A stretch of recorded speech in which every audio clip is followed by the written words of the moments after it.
اسلام کے کتنے عقائد ہیں جی؟ 5۔ پہلا عقیدہ توحید، دوسرا رسالت، تیسرا ایمان بالملائکہ، چوتھا ایمان بالکتب، اور پانچواں عقیدہ آخرت۔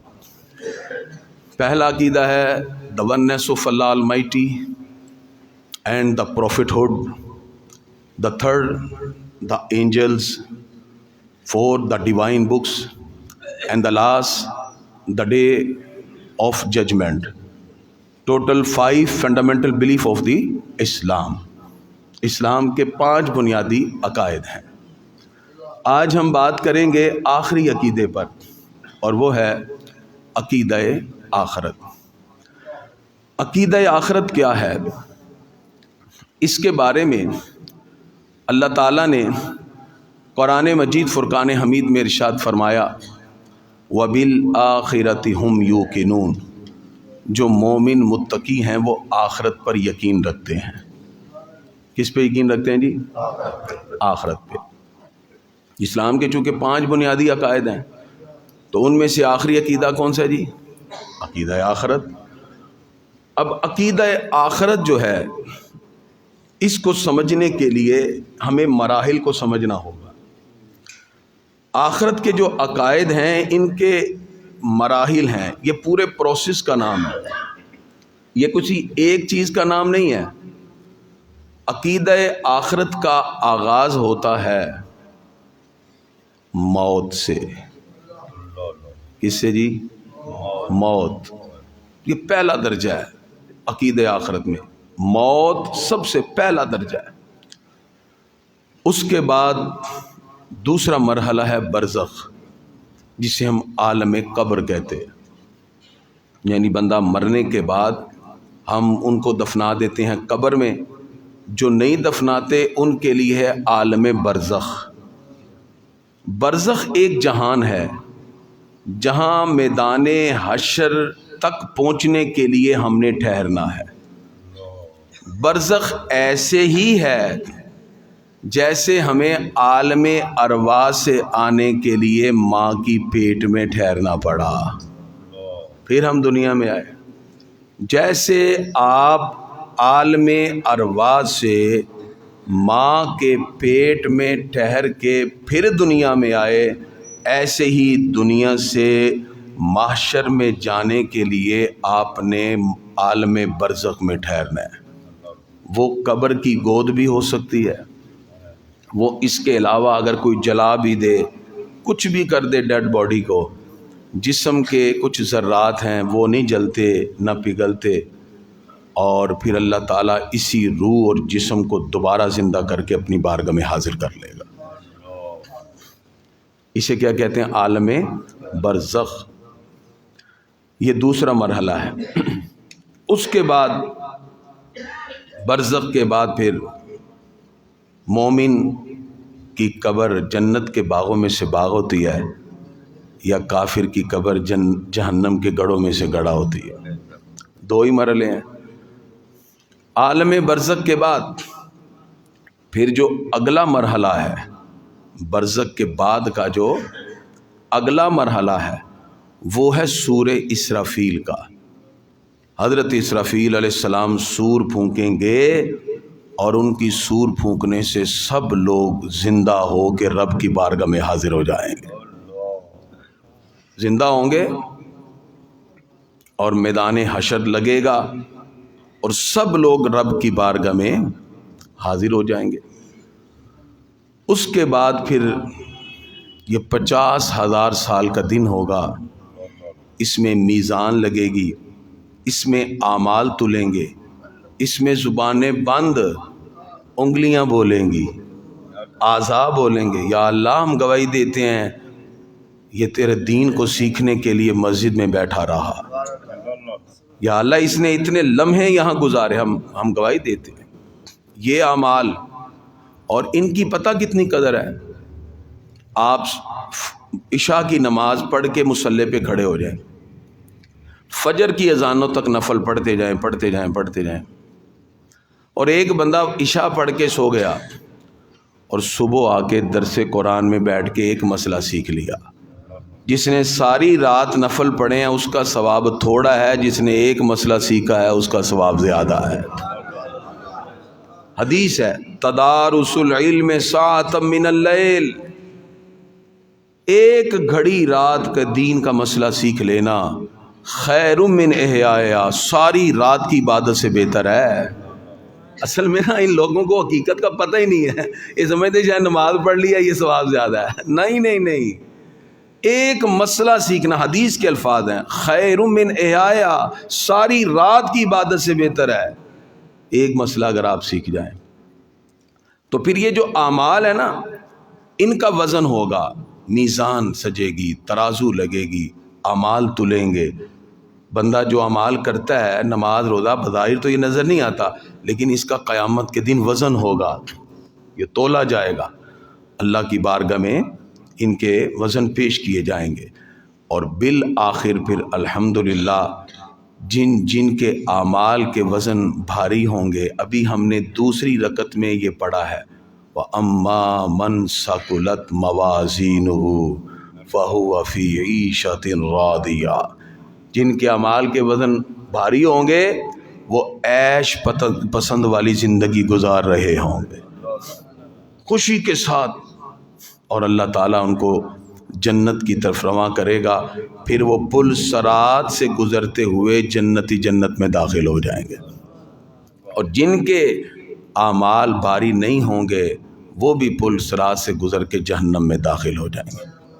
تو کتنے طرح، دو طرح کے ہو گئے جی، نیک اعمال والے اور برے اعمال والے، ٹھیک ہو گیا۔ اب یہ تو جنت اور جہنم میں داخل ہونے تک، موت سے لے کر اس پورے پروسیس کا نام کیا ہے؟ عقیدہ آخرت، پورے عقیدہ کا نام عقیدہ آخرت۔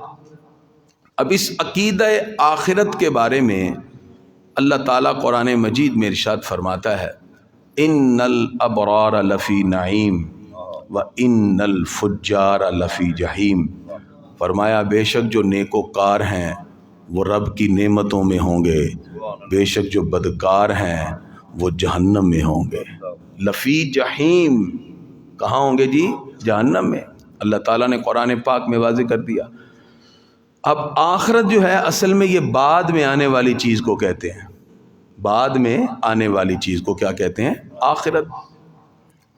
اور آخرت جو ہے اس کے بارے میں جب حضور صلی اللہ علیہ وسلم نے مکہ مکرمہ میں لوگوں کو بتایا تو لوگوں کو بڑا عجیب لگا۔ کسی نے کہا لو جی یہ کیسے ممکن ہے، مرنے کے بعد پھر دوبارہ زندہ؟ حضور صلی اللہ علیہ وسلم ایسی گفتگو فرما رہے تھے، مسلمان تو سارے ہی بیٹھتے تھے، ایک بھی جوتا اٹھا کے نہیں بھاگتا تھا۔ حضور صلی اللہ علیہ وسلم کے دور میں سارے بیٹھتے تھے، مسلمان تو مسلمان، کافر بھی کان لگا کے سن رہے ہوتے تھے کہ اللہ کے نبی کیا کہہ رہے ہیں۔ ہمارے آقا کی بات ہی ایسی تھی۔ تو ولید بن مغیرہ ایسے کان لگا کے سن رہا تھا کہ حضور صلی اللہ علیہ وسلم نے فرمایا تم سب زندہ ہو گئے اللہ کی بارگاہ میں۔ تو پاس ہی قبرستان تھا، جیسے ہمارے بڑے میاں، وہ بھاگ کے گیا، اس نے مرے ہوئے انسان کی ایک قبر کھودی اور ایک ہڈی نکالی مرے ہوئے بندے کی، اور ابھی حضور صلی اللہ علیہ وسلم کا خطاب چل رہا تھا، وہ سرکار کی محفل میں آ گیا اور اس نے کوئی ادب کا خیال نہیں رکھا۔ گفتگو قریب سے بھی کی جا سکتی ہے کہ پوری مسجد میں شور مچا دو، یہ کریمی صاحب دعا کیوں ہو رہی، یہ کیا طریقہ ہے؟ یہ ادب ہی نہیں ہے نا، بادب ہی کچھ پاتا ہے۔ تو ولید بن مغیرہ نے بڑی محفل میں حضور کے سامنے کہا اے محمد صلی اللہ علیہ وسلم، ایسے آپ کہتے تھے کہ یہ ہم زندہ ہوں گے، یہ دیکھو میں انسان کی ہڈی نکال کے لایا ہوں، ایسے نعوذ باللہ مخاطب کیا، اے محمد صلی اللہ علیہ وسلم آپ کہتے ہیں، میں نے بھی خطاب سنا آپ کا کہ ہم زندہ ہوں گے دوبارہ، یہ دیکھو یہ میں لے کے آیا ہوں ہڈی، یہ تو مر گیا۔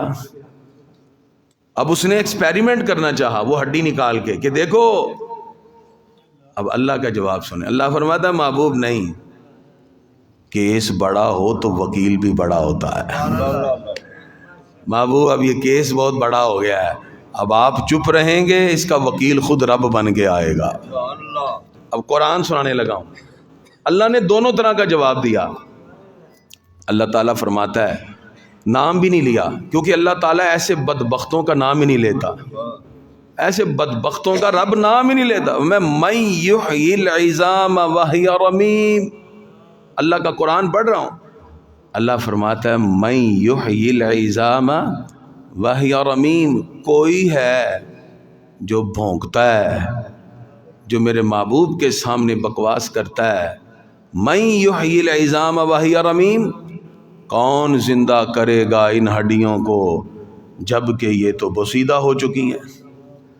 اب اللہ کا جواب سنیں, اللہ فرماتا قل, محبوب ان کو کہو, یحییھا الذی انشاھا اول مرہ, اس کو وہی زندہ کرے گا جس نے پہلے اس کو ہڈی بنایا ہے.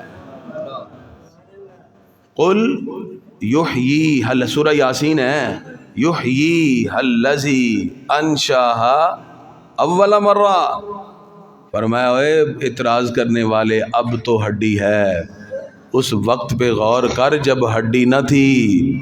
اس رب نے تجھے پانی کی بوند سے بنا دیا, وہ رب چاہے تو اس ہڈی کو دوبارہ زندہ کرنے پر بھی قادر ہے. اے تو رب کی قدرت پہ اعتراض کرتا ہے. یحییھا الذی انشاھا اول مرہ, اللہ فرماتا ہے اس کو وہی زندہ کرے گا جس نے اس کو پہلے زندگی عطا فرمائی ہے. تو کون ہے اعتراض کرنے والا؟ اللہ نے اس کا جواب دے دیا. ٹھیک ہو گیا. اچھا, اب وہ جو منکرین آخرت تھے نا, ان کے چند شبہات تھے. وہ کہتے تھے کیا ہماری پیدائش ہوگی؟ تو جواب آیا پیدائش نہیں ہوگی, ہماری کوئی اشر میں پیدائش نہیں ہونی, پیدائش ایک بار ہو گئی ہے. یہی جسم اسی روح کے ساتھ ملا کر زندہ کر کے اللہ اپنی بارگاہ میں حاضر کر لے گا. ٹھیک ہے نہیں, پیدائش نہیں ہونی, یہی جسم اور جوانی کی حالت میں ہوگا, اللہ زندہ کرے گا, اپنی بارگاہ میں حاضر کر لے گا. ٹھیک ہو گیا جی, یہ ہو گیا پہلا. دوسرا, وہ کہتے تھے کہ ہمیں کون زندہ کرے گا؟ اللہ فرماتا ہے وہ جس نے تمہیں پہلے زندگی عطا فرمائی ہے, جس نے پہلے تمہیں زندگی عطا کی وہی زندہ کرے گا. تیسرا, انہوں نے کہا یہ دنیا کی زندگی ہے, آخرت اخرت کچھ نہیں ہے, اتھے ہی کماؤ پہے کھاؤ پیو موجاں کرو. اللہ فرماتا ہے افحسبتم انما خلقناکم عبثا. قرآن پڑھے, خدا کی قسم ایسے دل کانپ جاتا ہے بندے کا. اللہ فرماتا ہے افحسبتم انما خلقناکم عبثا, کیا تم نے گمان کیا ہم نے تمہیں فضول پیدا کیا ہے, عبث پیدا کیا ہے, ایویں آیا تم آسان کرنے آئے رب پہ. فجر کی نماز پڑھی جی ایسی کالر سیدھا کر کے, جی تھے ایک ہی ہو رہا ہے, تو جا کے سارے ستے پہ نے احسان کیا رب پہ تم نے. اللہ فرماتا افحسبتم انما خلقناکم عبثا, تم نے گمان کیا ہم نے تمہیں ایسے ہی پیدا کر لیا, ایویں منہ چوک کے دنیا تے آ گئے ہو. فرمایا نہیں, یہاں تم نے جو عمل کرنا ہے ہم نے اس کی جزا تمہیں آخرت میں عطا فرمانی ہے. اور فرمایا وبالآخرۃ ہم یوقنون, ایمان والا آخرت پہ یقین رکھتا ہے. ان الابرار لفی نعیم, نیکوکار ان دنیا کے عمل کی وجہ سے جنت میں جا رہے ہوں گے. وان الفجار لفی جہیم, اور جو گناہ گار ہیں وہ جہنم میں جا رہے ہوں گے. ٹھیک ہے جی. تو یہ ہے عقیدہ آخرت, جس کی وضاحت ہمیں قرآن و سنت میں ملتی ہے. اچھا, اب آخرت کو ماننے سے آپ کو فائدہ کیا ہوگا؟ عقیدہ آخرت کو ماننے سے آپ میں نیکیوں کا جذبہ پیدا ہوگا. اللہ کی بارگاہ میں جب جواب دہی کا تصور ہو تو آپ گناہوں سے پیچھے ہٹنے لگ جائیں گے. آخرت کو ماننے کی وجہ سے آپ کو اللہ کی محبت پیدا ہوگی. عقیدہ آخرت کی وجہ سے آپ کے دل میں خوف خدا پیدا ہوگا. تو یہ ہے آخرت کے بینیفٹس اور آخرت کے فوائد و ثمرات. جتنا ہم عقیدہ آخرت پہ یقین رکھتے جائیں گے اللہ تعالیٰ اتنا ہی ہمارے دلوں کے اندر اسلام کی محبت پیدا کرتا جائے گا. گرامی حضرات, ہم نے سورہ اعراف آیت نمبر 94 پہ کل بات کی تھی. وما ارسلنا فی قریۃ من نبی, اللہ فرماتا ہے ہم نے کسی بستی میں کوئی نبی نہیں بھیجے, الا اخذنا اہلہا بالباسا, مگر ہم نے اس بستی والوں کو سختی میں پکڑا. مطلب یہ اللہ فرماتا ہے ہم پہلے بھیجتے ہیں پیغام, جب وہ ہماری بات نہ مانے تو پھر ہم ان کو پکڑتے ہیں. پھر ایسی پکڑ اللہ کی آتی ہے، ان بطش ربک لشدید، اللہ کی پکڑ بڑی سخت ہے۔ اللہ فرماتا ہے پھر ہم پکڑتے ہیں۔ اصل میں